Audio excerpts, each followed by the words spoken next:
Welcome to What's Up, Bolts. I'm Fernando Ramirez. That cowboy hat, don, and sunglass wearing son of a gun is Dan and Daygo. Obviously, we're here because, like we told you guys, we want to, anytime that there's something with the Chargers, we want to break it down. We broke down Brandon Staley's press conference. We broke down Tom Telesco's press conference. Kellen Moore getting hired by the Chargers. And now we're breaking down Kellen Moore's introductory press conference.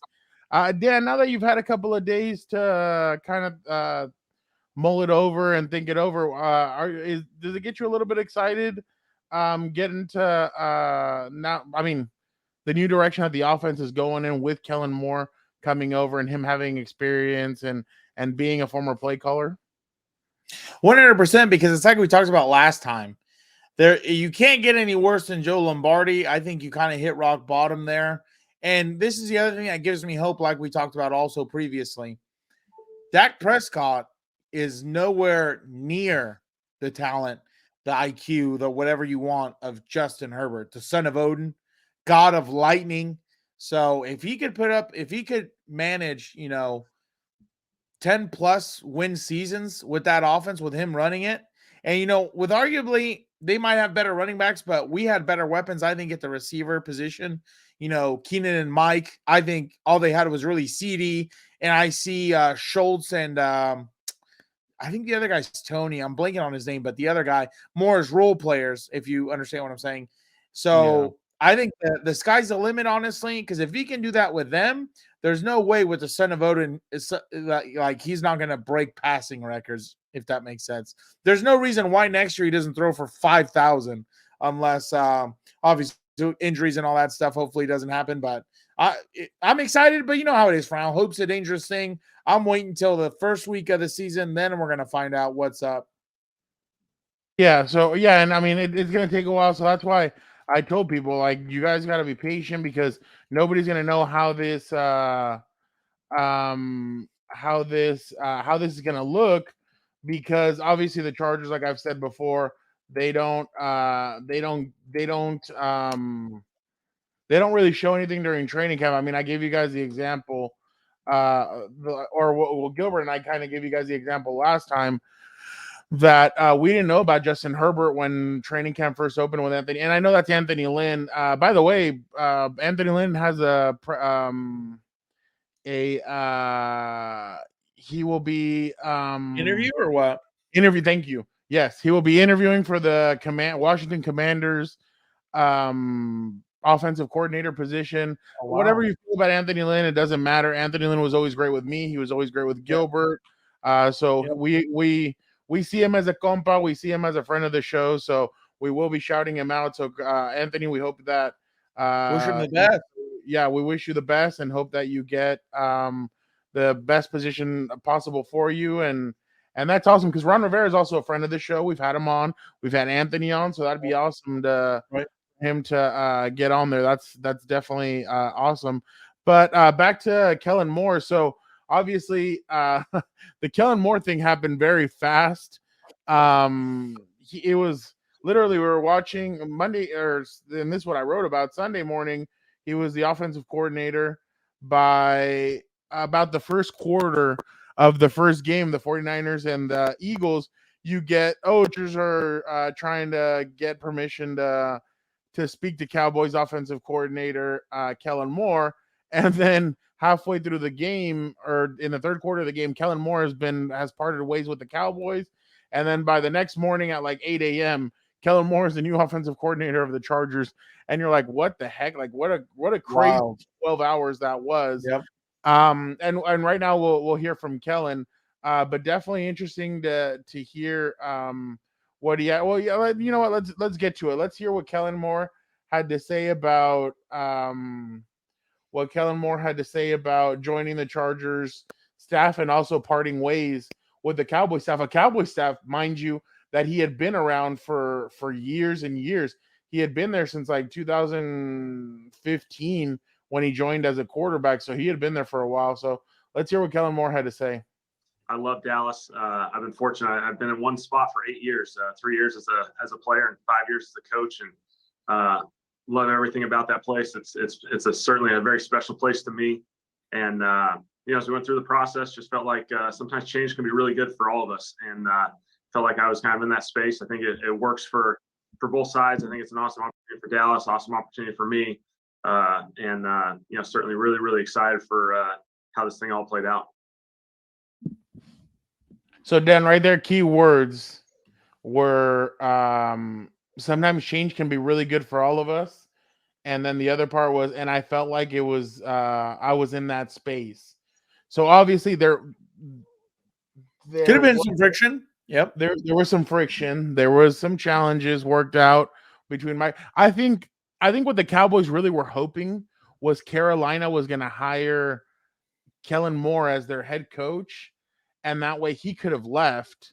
Mm-hmm. And like, okay, cool. Now we got to look for our offensive coordinator. I feel like it didn't happen, and they're like, crap. Okay, and then that's when the Chargers kind of swooped in and wanted him. Obviously, we'll see if this was because we all know Joe Lombardi was not Brandon Staley's first or second choice. He was his third choice. Maybe Kellen Moore was Brandon's first choice. But like I said, I think this is a really good hire.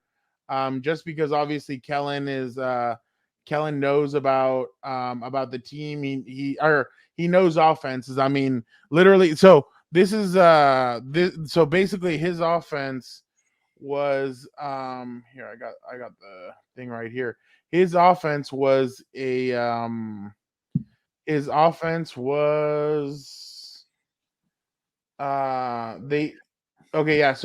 they score. So Dak Prescott was obviously an MVP candidate in 2021. They ranked top 4 in the last 4 years. They ranked top 4 in points, scoring 27.7 a game. Yards per game, they got 341, and they were one of the top teams in the NFL in third down conversions at 44%. So I mean, that's big. That's something that you're going to need. I don't know what your thoughts are, but that's pretty impressive.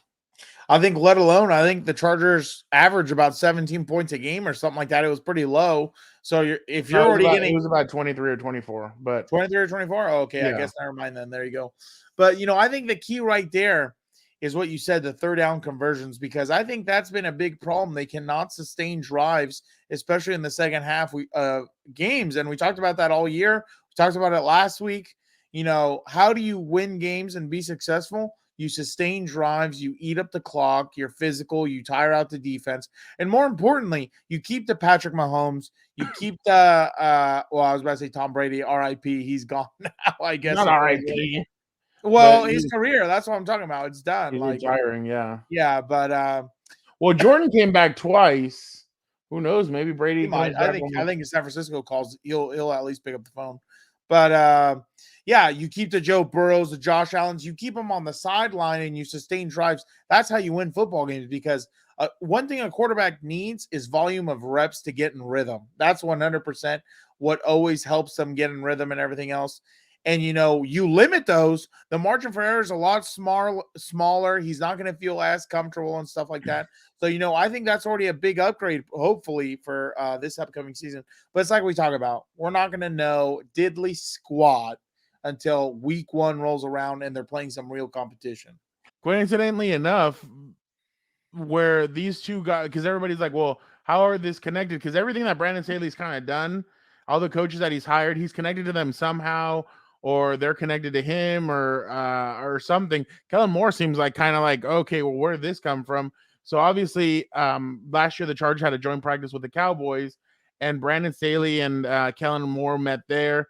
He said that they exchanged numbers, they exchanged text messages during the season, and that's kind of how they began to grow. And that when he understood, okay, Dallas isn't going to keep me, I'm going to leave. He thought to himself, well, this opportunity, he's like, everything happened really fast on Sunday. So basically, he talked to Brandon, he spoke to some other people within the organization, and he's like, yeah, no, I need to pull the trigger. So they pulled the trigger and they hired him.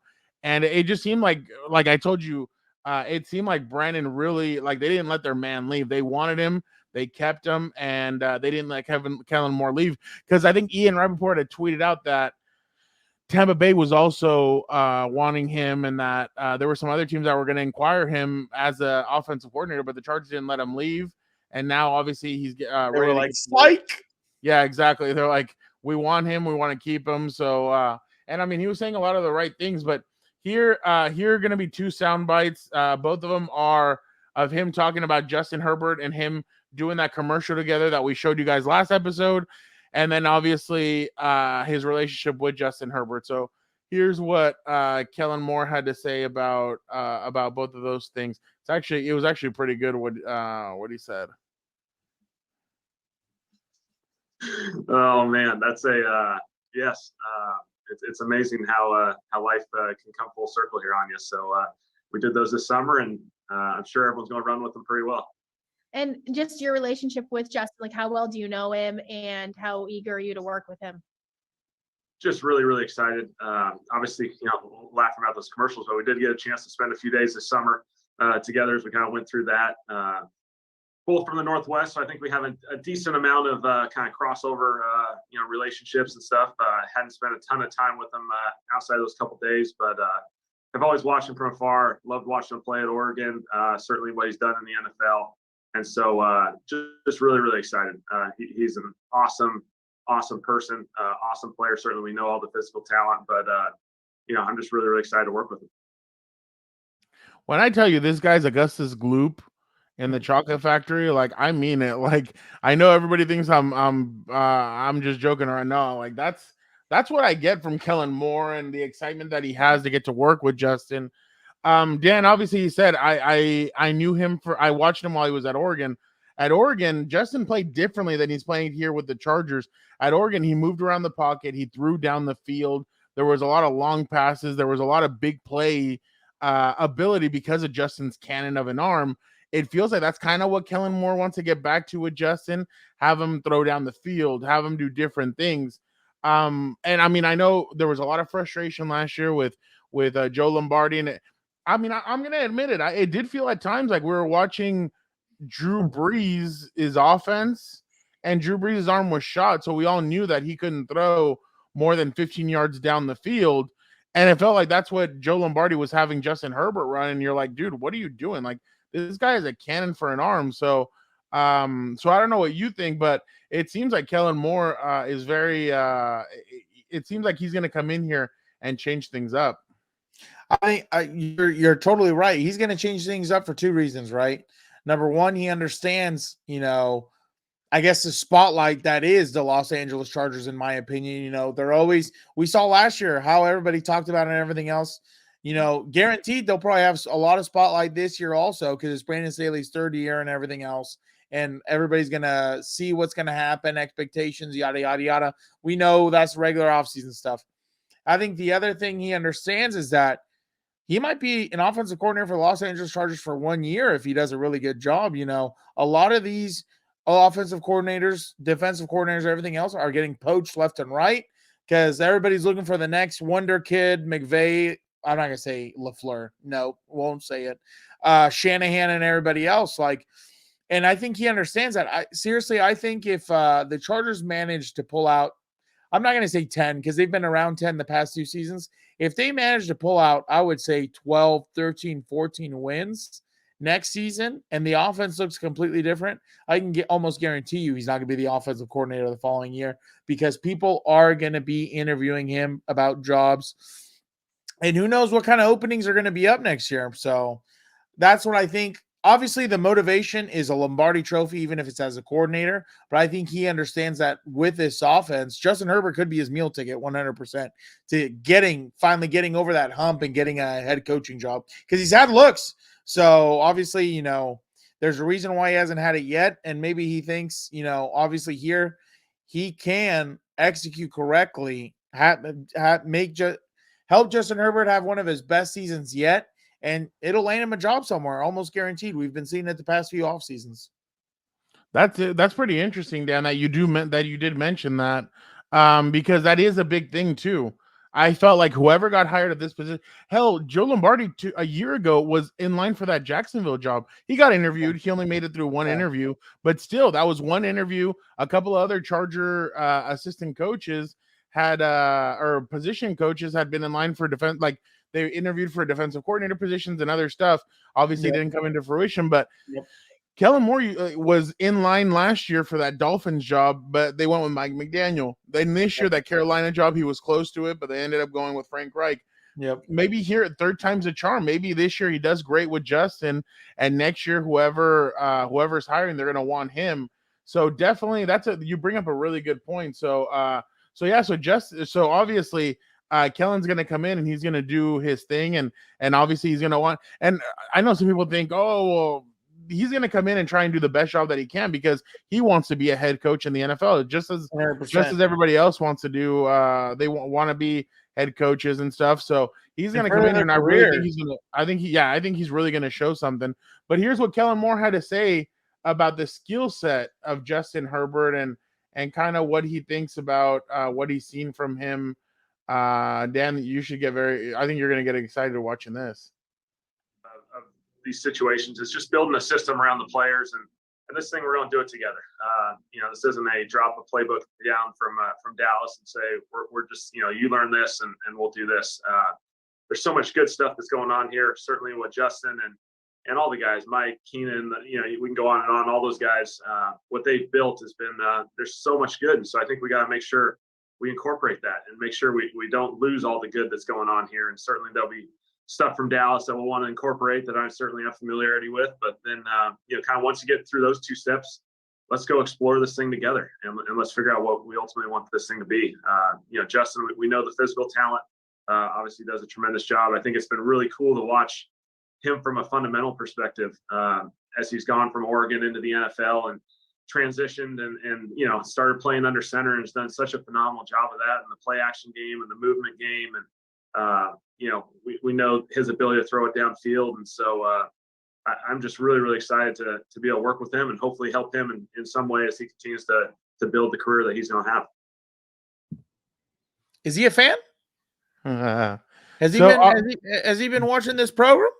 So obviously, Kellen talks about going down the field and all that, and really, you could tell he's obviously done a little bit of homework. I mean, and I didn't expect. I wasn't going to berate him with any of those questions like, "Hey, what have you thought? What needs to improve? This, that?" Because I mean, the guy only got the job 2-3 days ago. He was on vacation with his family when he did this with us, so that was awesome.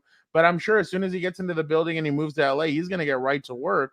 But really, it was impressive the way he kind of talked about Justin and everything. He obviously knows Keenan, Mike. He's played against the Chargers before. The key there was the playbook. We've talked about this before. Great offensive coordinators come in, they build their all, and he said later he says that he likes work. He's gonna like working with Brandon Staley because Brandon Staley is a quarterback with the mind of a defensive coordinator. So he's excited to see how that's going to help them improve and how they're going to get better. But this is the thing about Moore. He said he wants input from all of his coaches and obviously Brandon Staley, and that they're going to build a playbook around Justin Herbert and the skill set that they have. So I thought that was pretty interesting coming from him about how they were going to do this. He's like, I'm not just going to go in there and throw my Dallas playbook and be like, all right, this is what we're going to run. So that was pretty interesting, pretty telling. So that was good for him because that's smart. That's what you need to do as the offensive coordinator. You need a tailor-made system around Justin Herbert, and I really feel like he knows exactly what he wants to do, what he wants to build, and I'm sure Justin's going to be excited to work with him.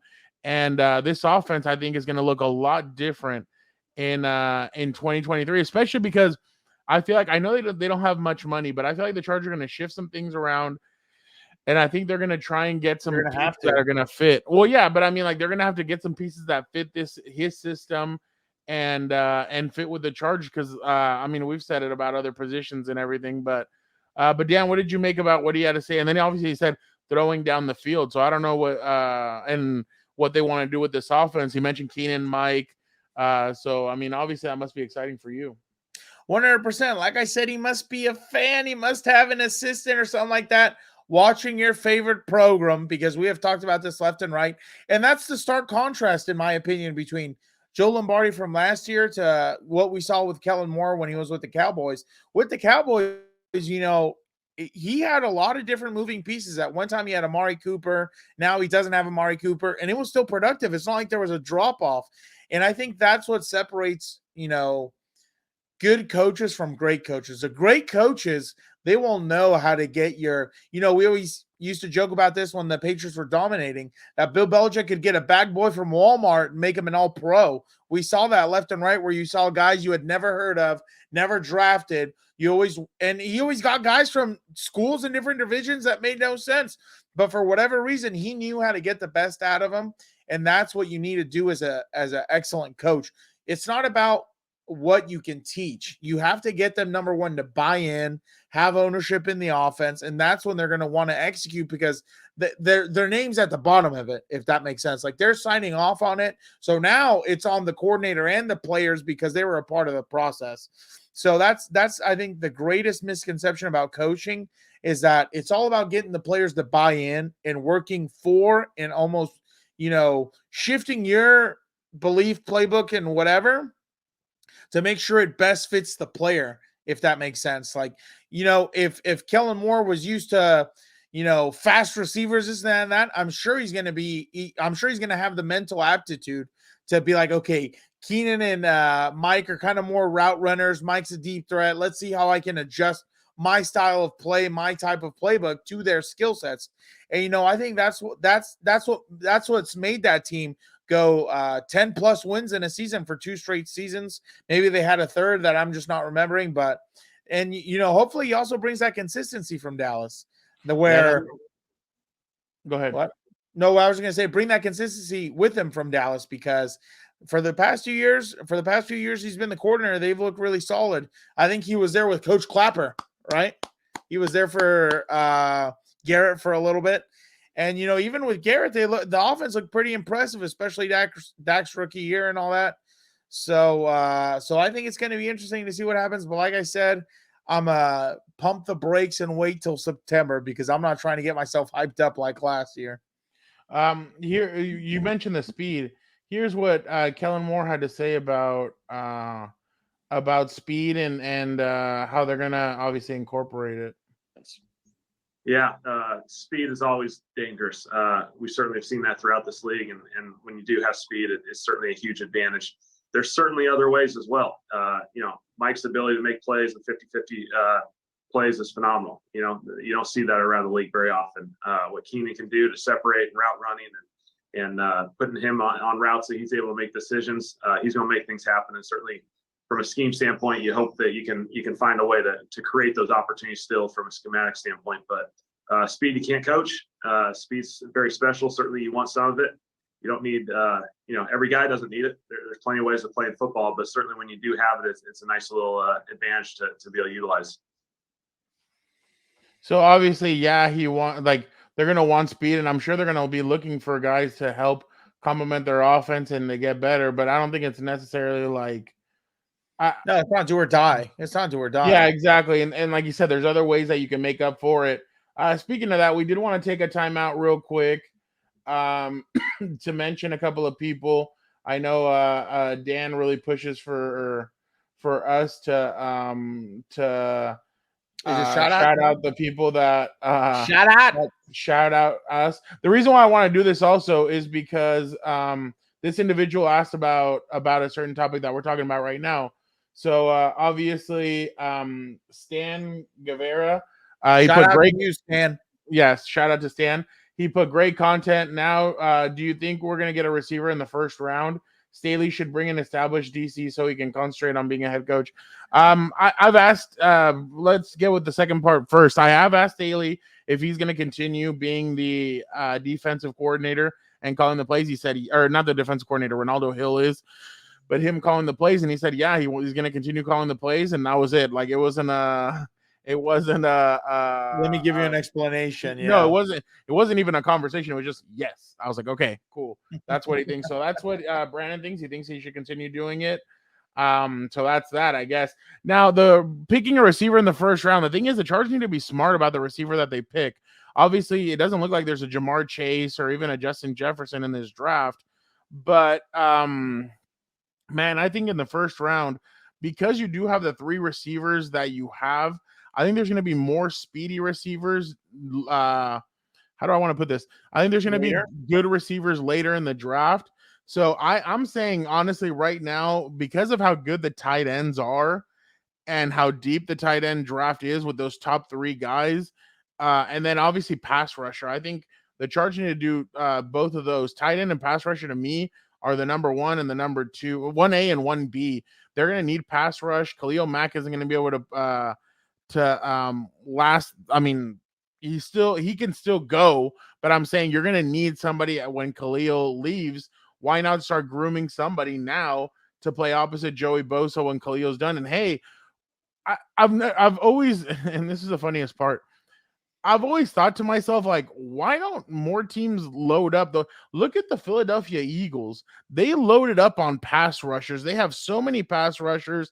Then you look and they have good defensive linemen. They've loaded up on a lot of positions. Well, last offseason, the Chargers kind of loaded up on defensive tackles, and I think they have some good ones. But now it's time to load up on pass rushing. As soon as Joey Bosa went down, there was a little bit of inconsistency there. And I understand that.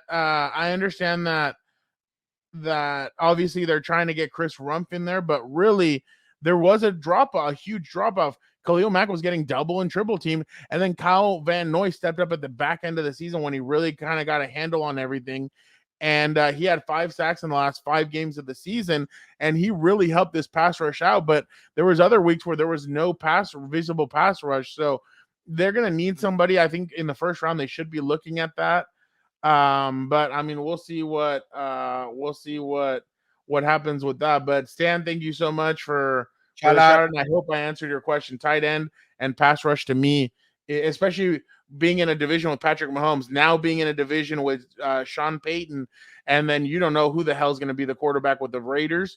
I think right now pass rush is going to be a big part of what they need to do. And then obviously we would just wanted to shout out real quick this other comment that we got.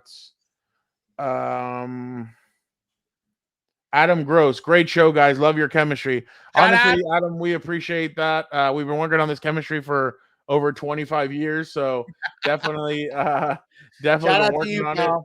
Hey, yep, there you go. Exactly. So yeah, so this is awesome. We appreciate Adam. Thank you so much.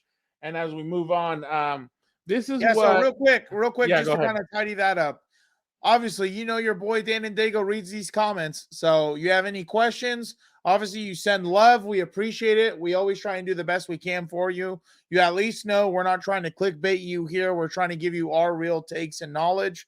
So obviously, we appreciate you all. Any other questions coming up? I know it's off-season time, storylines. Just let us know, and we'll let the master over there, El Maestro, answer your questions. El Profe. No, hell no. That was what's his name from the Mexican national coach, and that guy was a fraud. I forgot his name. The one before Tata. Oh, it's not. I don't know. I don't remember. No, I can't remember his name. I feel like I remember Osorio. There you go. Yeah. That guy, fraud. I have such a stupid memory. I know. That's pretty funny. All right. Here's what Kellen Moore had to say about his offensive philosophy and kind of what he's gonna bring here. So this one was actually pretty interesting. This perspective, again, you take bits and pieces from everyone, and I think that's the beauty of it. We're going to build a 2023 LA Chargers offense, and will you be able to see the Eric Coryell, Jason Garrett side? Absolutely. Will you see the West Coast and Mike McCarthy? Absolutely.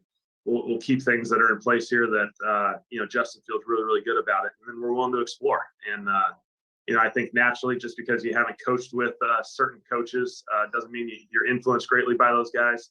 Certainly, the younger offensive head coach, huge impact on this league, are guys that I watch each and every week, and I love watching those guys and studying their offenses and hopefully being able to incorporate some of that. And so, I think it'll be a beautiful blend. I love what he said right there. Just because you coach with some of these guys doesn't mean you learn anything. That's a big shout out to you, Big Mike. I didn't learn manure from you, guy. So obviously, I thought that was a pretty good line from Kellen about incorporating what Justin does well, and obviously trying to trying to see what they can do well with Justin. So that was good there. And I'm telling you, I think this offense is going to be really different this year. I think it's going to look different. Obviously, they're going to need to go get some key pieces. It has to be. But definitely it's going to be interesting to see how they change it, what they do with it. I mean, there was just times last year where you would see and I mean, I'm sure fans got frustrated, especially with the kind of offenses that were being run, especially when you have a quarterback like Justin. You're like, dude, we want more out of this offense. Like, why aren't we going down the field? Why aren't they doing this? Why aren't they doing? And fans would ask me, and I'm like, I don't know. Like, I'm not the offense. Well, ask him, and it's like, well, you can Put ask on him. your headset, Frau. I think what people forget too is that like fans are all like, they want to get the pitchforks out, and they're like, you guys should be asking them. Blah, blah, blah. You guys have to remember that we have a professional relationship with these guys. We're not just going to see them one off and that's it. Like we see them throughout the season. You have to be respectful. You have to ask in a respectful way. And I feel like sometimes fans forget that. And that's why, no offense, but like they're fans and they're not media people. Like we have to be respectful. We have to ask them in a certain way. And it's like, you can't just, hey, your offense sucks. Like I can't do that. Like, you have to have I know fans go with this. Oh no, we suck again. or fans go, this guy sucks. So definitely, this is Dan and Daygo during the games. No, God! That is. God, please, no! That is.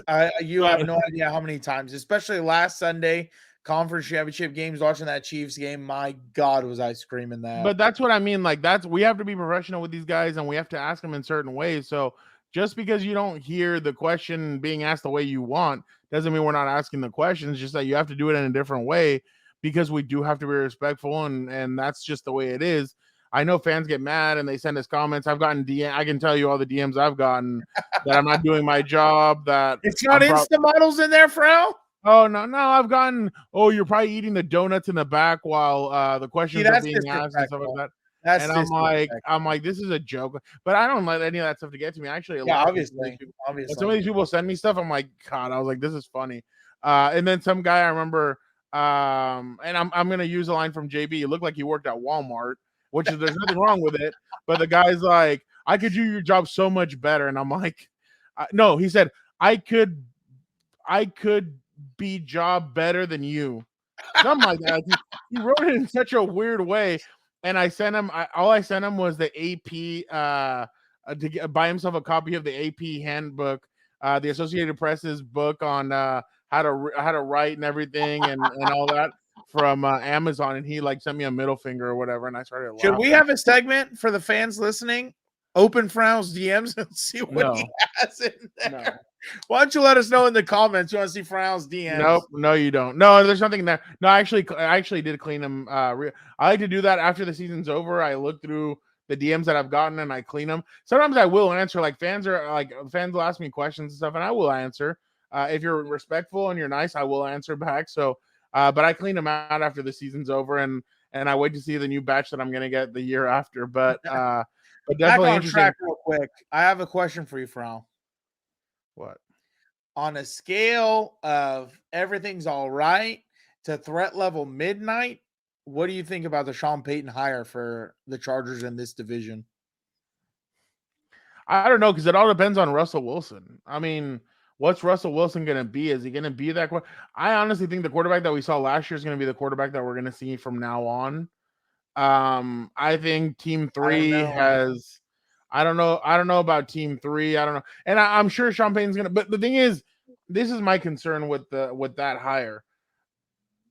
How do I want to put this? The Broncos have a lot of holes. Their offensive line is not good. They're not even at the.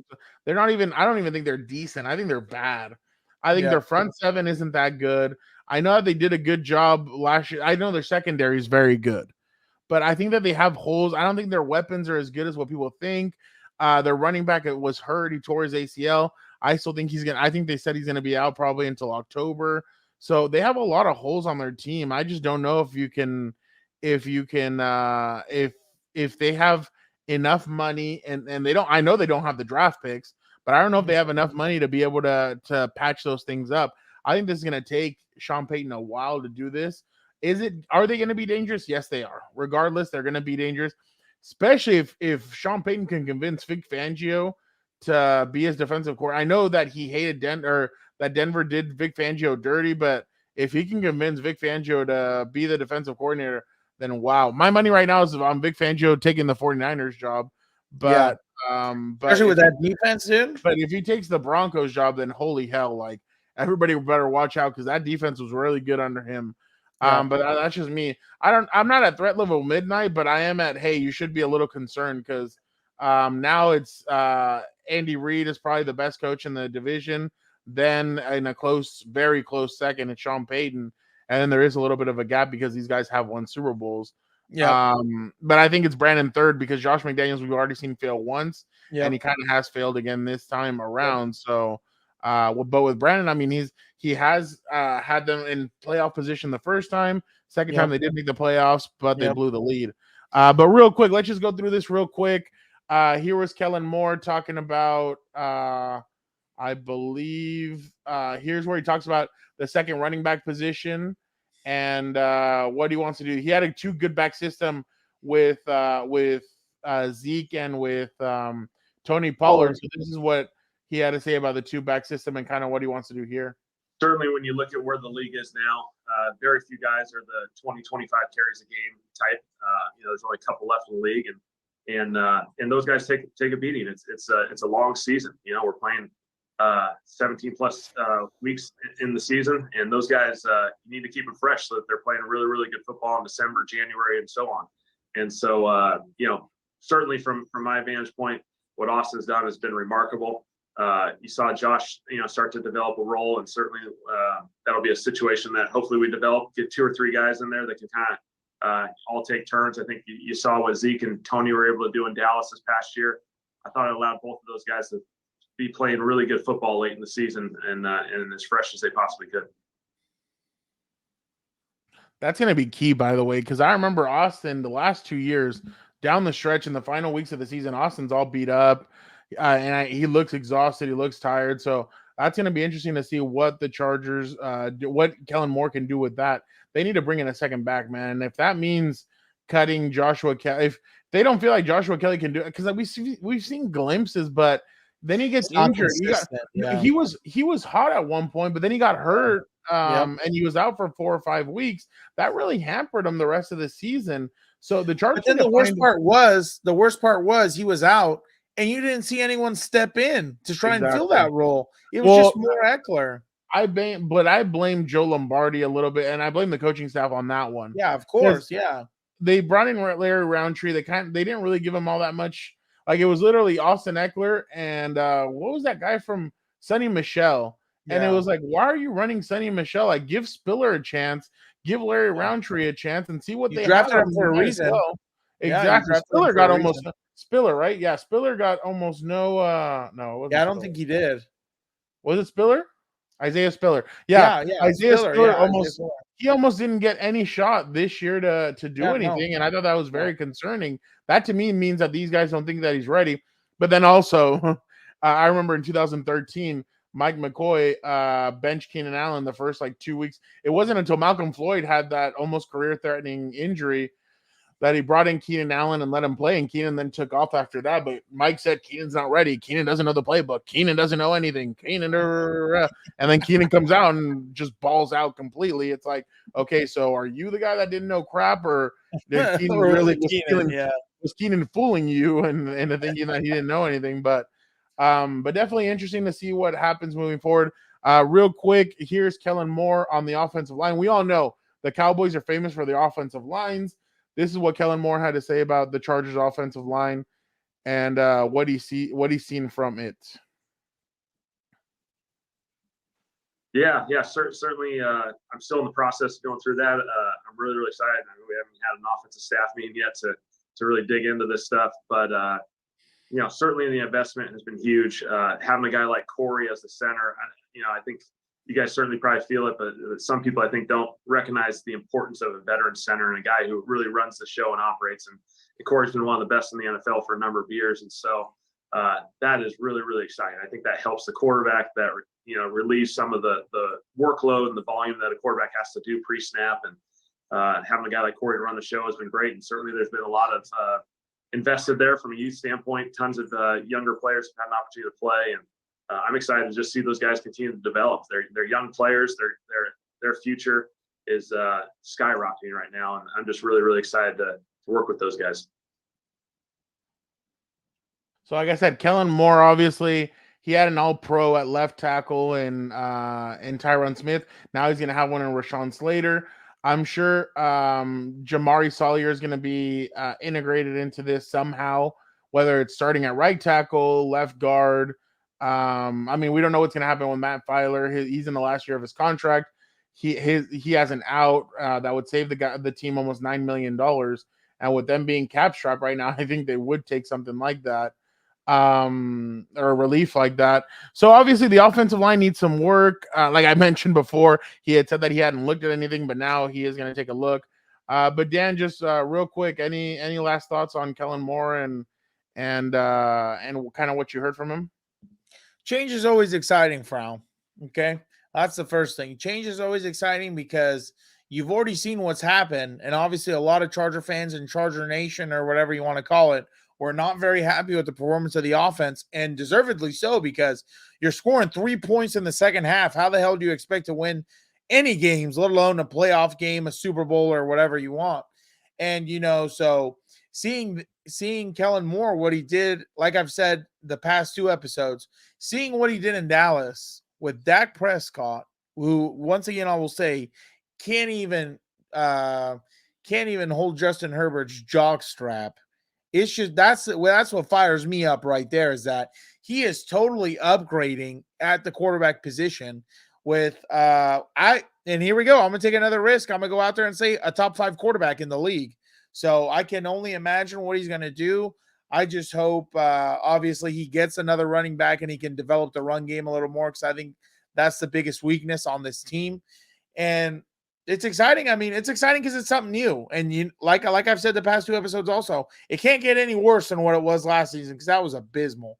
That was unbelievable. So yeah, I just can't wait till September already to see what's going on. Yeah, so it's interesting. New changes come in with Kellen Moore. He said a lot of really good things, a lot of interesting things. Obviously, he hasn't had an offensive. They still have to fill out the offensive coaching staff, whether that means maybe letting some guys go, bringing some guys in. That's going to be the interesting part about it the next few days, because obviously he's going to want to bring in some staffers, I'm sure, from Dallas or other places that he knows, maybe a quarterback's coach or something. So that'll be interesting to see kind of what happens there moving forward. But again, we have you guys wanted this. We gave it to you.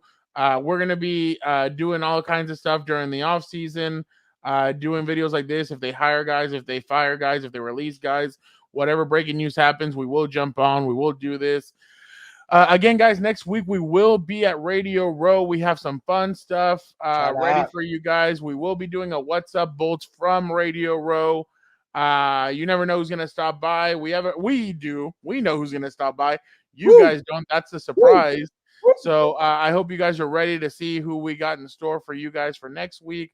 Don't forget to check out everything on COMPAS on the Beat. Go to our regular YouTube channel. You're going to find all the interviews. Like I said, we have a lot of fun guests that are going to be stopping by our table. Make sure you go over there, you check it out, because that's where all the interviews are going to be. Don't forget to check out COMPAS FC. Why do the guys not like the Enzo Fernandez move to Chelsea? They got that. We got all that. We got so much more. All the latest transfers and everything that happened last minute. COMPAS FC has it for you. Go make sure you check that out. House of Horns, obviously the Vic and Gilbert have you guys covered on that. They just signed Mike LaFleur as their offensive coordinator. What does that mean for the team? And then obviously Jalen Ramsey is headed to the Pro Bowl. Jalen Ramsey and Derwin James will be out there at the Pro Bowl. That'll be interesting to see them together out there. And guys, don't forget to check out everything else. Check out Combat COMPAS. We have some WWE stuff there, some content that we got. We have some boxing. We have some UFC. Make sure you check that out. You guys were asking, hey, where are the Combat COMPAS? hey, we're back at it and on the road to WrestleMania. So make sure you guys check that out. We appreciate you guys so much. Don't forget to subscribe, comment, and like. We will shout you guys out. We appreciate you guys so much. Don't forget, be a compa, tell a compa. Thank you guys so much for watching another episode of What's Up Bolts.